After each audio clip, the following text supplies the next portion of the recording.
la fonction spin. Spin permet de faire des révolutions d'éléments de maillage.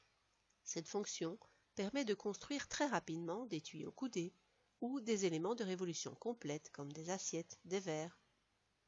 Dans Blender, la duplication en rotation s'opère toujours autour du curseur 3D. C'est lui qui sera le centre de la rotation. Pour que cette opération se passe bien, il faut se positionner sur les vues orthographiques, telles que les vues de face, de profil, de dessus, de dos. Dans cet exemple, on a fait un spin en 5 étapes. Notez au passage la position du curseur 3D. Pour expliquer l'outil spin, je vais vous dessiner un tuyau coudé. Pour cela, je suis parti d'un simple cylindre. Je sélectionne le cylindre et je vais dans l'Edit Mode afin de sélectionner juste la partie ici du dessus. Donc avec B, je sélectionne juste la partie du dessus. Je me positionne sur une vue de face et je vais positionner maintenant le curseur 3D ici à l'intersection de deux lignes de la grille. Ce curseur 3D doit être positionné correctement, précisément, et correctement, ça veut dire à fleur par rapport au point que j'ai sélectionné. Et l'opération, donc l'outil spin, va s'exécuter autour de ce point et me faire un quart de cercle. Je vais le faire tout de suite. Donc, je positionne plus ou moins le curseur à l'intersection de deux éléments de la grille. Shift S me permet de positionner correctement, donc en cliquant sur Cursor to Grid. Et là, je suis sûr que le curseur est pile poil à l'intersection de deux lignes de la grille. Et je peux cliquer sur Spin, qui est dans la boîte à outils Transform. Ici, j'ai le premier coude de mon tuyau. Je vais taper E2 pour extruder de 2 unités. Et je continue. Je vais maintenant faire aller mon tuyau vers le dessus. Pour cela, je bouge l'emplacement de mon curseur 3D pour positionner le centre de mon futur spin ici au-dessus. Pareil, Shift S, Cursor to Selected. Oh non, pardon. Shift S, Cursor to Grid. Je suis donc à fleur par rapport aux éléments que j'ai sélectionnés et je suis à l'intersection de la grille. Je clique sur Spin. Et je vois que mon spin part dans le mauvais sens. Ça veut dire que je ne suis pas dans la bonne vue.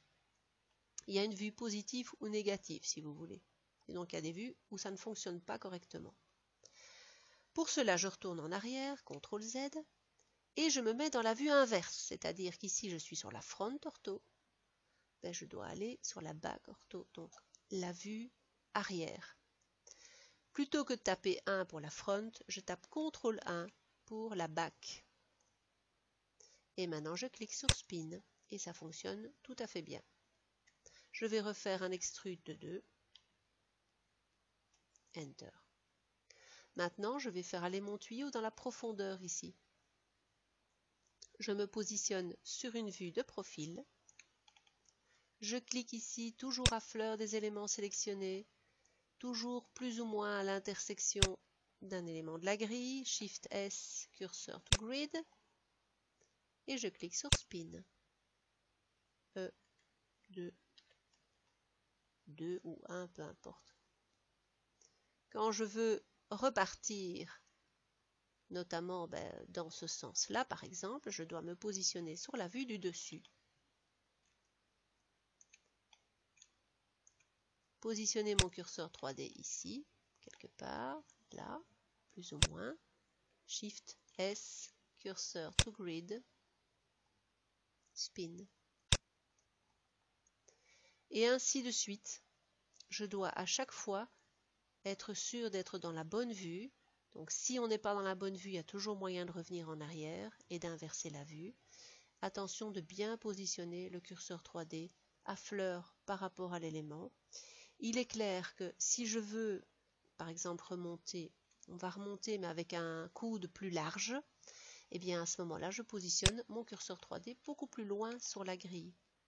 Toujours à fleur, donc Shift S, Cursor to Grid. Ici, j'ai pris 3 éléments de grille de différence, de distance.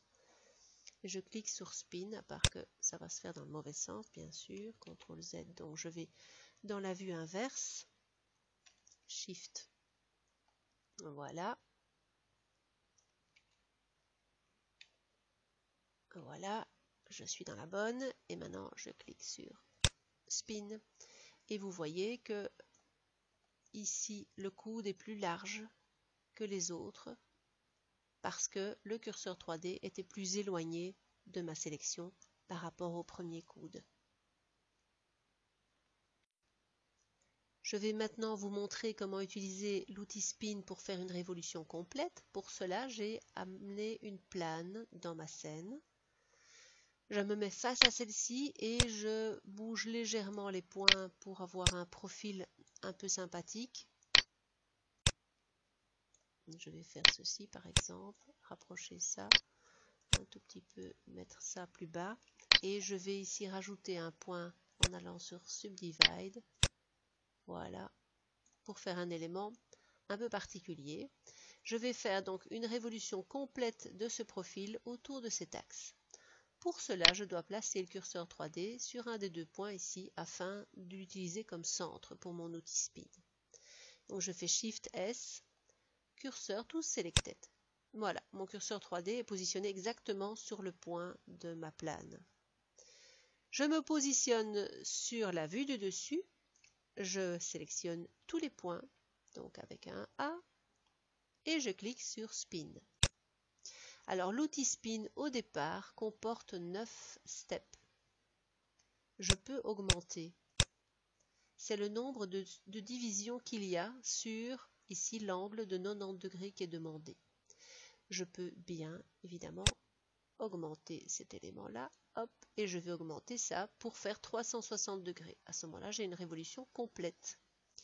Je peux augmenter les steps pour donner un peu plus d'arrondi. Et voilà mon outil Spin qui est utilisé, qui m'a fait une révolution complète d'un simple profil. Je peux avoir un profil plus ou moins complexe et en faire une révolution ou à 360 degrés ou à 180 degrés ou tout ce que vous voulez et avoir autant d'étapes que vous voulez.